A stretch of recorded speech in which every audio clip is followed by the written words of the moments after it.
All right. So, some thoughts I had. I was thinking about how the majority of people that I've experienced when I've tried to, talk about controversial subjects with them, they have a hard time not reaching for the poison that is ultimately going to kill them. Because to them, winning is more, winning in the present is more important to them than what is going to, improve their understanding. So usually, like when I'm trying to, converse with people who have differing opinions than myself, I'm not really, my goal is generally not to convince them of anything that I believe.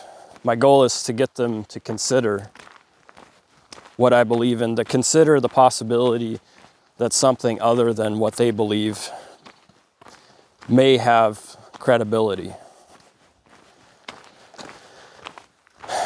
And what I've often witnessed, especially in today's climate of, echo chambers and these, sort of online communities that form around these online opinions and movements that are ultimately going to go nowhere. I can tell you right now. A lot of, what is brewing right now on like the zeitgeist of what people are putting their attention on is a dead end. It's a dead end, and it's short-sighted, and it's gonna lead to disaster if fully sought through, and if it reaches its natural conclusion with some of these, groups that are developing in the current era.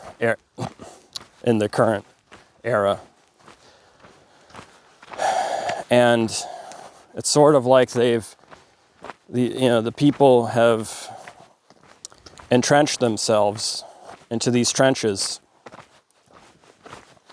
and regardless of it's an enemy or not, if they're coming from the direction, of where they have their guns pointed, they're going to shoot you. They're going to shoot you regardless of whether or not you might be the person who can give them the map out of the trench that they're in.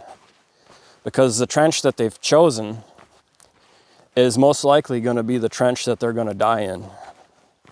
Those trenches that people are putting themselves in nowadays, those are not trenches that lead to a prosperous future or a victory for the individuals fighting in those trenches. Those trenches are meant to be for one thing, and one thing only, for your death and for your, for you to be a tool to advance somebody else's agenda that has nothing to do with the stated goal of whatever bullshit movement, that the people happen to be in. And it's, it's like, it's everywhere. It's in every echo chamber that exists nowadays. And it's this inability to be able to consider a point of view that you do not share with somebody else, and not allowing enough room for that consideration. It's like people can no longer have conversations with people who have differing opinions than them without resorting to labeling the person that they disagree with in the moment as an enemy, rather than somebody who is, that they may not even, they may not even understand.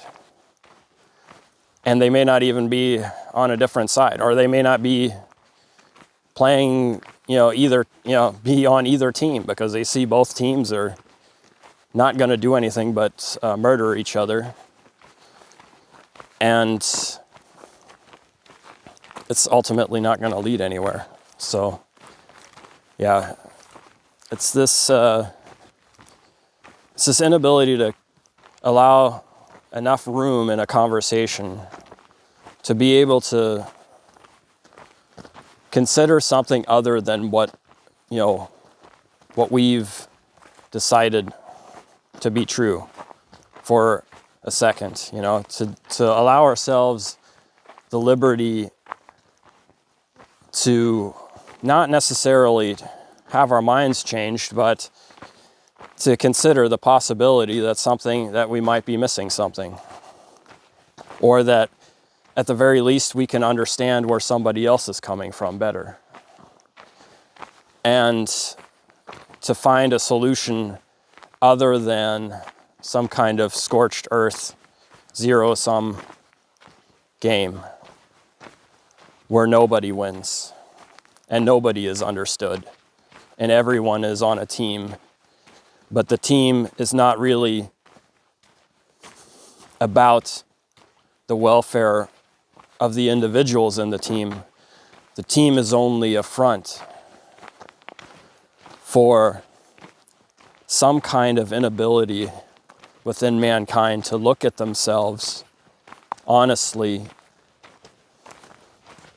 and to be able to do that without the fear of what that means and the fear of what we might need to let go of if we understand who we are better as people. So anyhow, this is pretty much what I wanted to say. I've just been,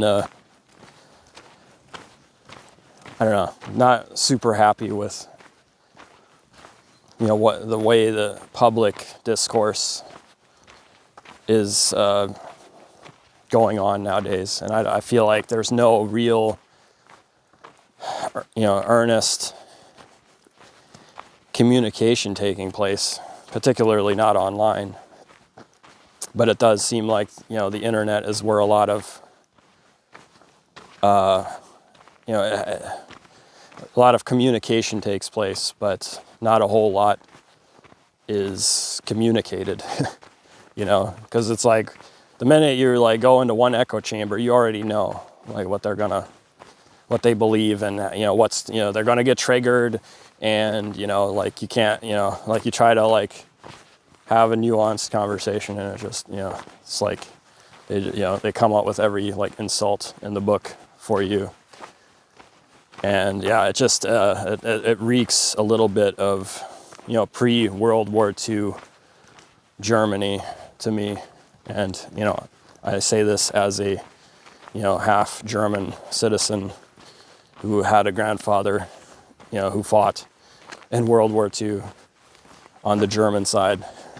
And it's not because he wanted to, it's because he got drafted into a war that if you don't fight, then you go to prison. But yeah, it just seems like, I don't know, I hope some kind of wisdom prevails in the current era, and I hope we perhaps some leaders materialize that are able to say something intelligent that isn't so polarized and is more matter of fact and has, is more like an agenda that can actually lead to a better place, and does so in a pragmatic way, and a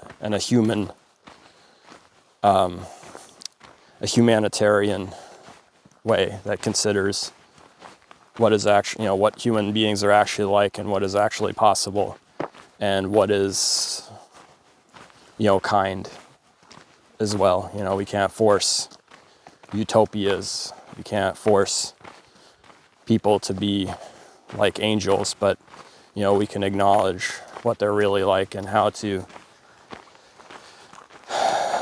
navigate that, and to create a social contract that we can agree enough with together to be civilized. Anyhow, I'll leave it here. Have a good one.